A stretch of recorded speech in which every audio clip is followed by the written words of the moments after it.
আসসালামু আলাইকুম everyone, welcome to my channel. আজকে আমি আপনাদের তৈরি করে দেখাবো কাঁচা আমের বার্মিজ আচার।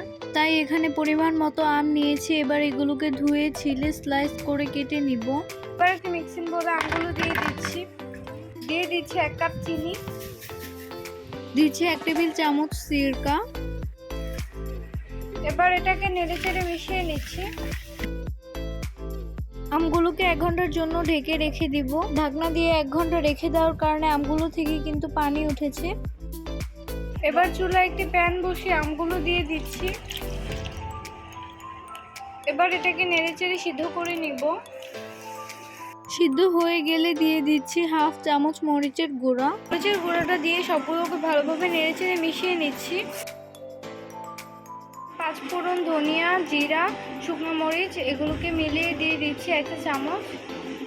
এবার সবগুলোকে হালকাভাবে নেড়েচেড়ে দিচ্ছি।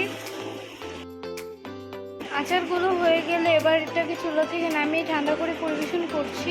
তৈরি হয়ে গেল একদম সহজ পদ্ধতিতে কাঁচা আমের বার্মিজ আচার। আপনারা চাইলে আচারটা বয়ামে ভরে সংরক্ষণ করতে পারেন।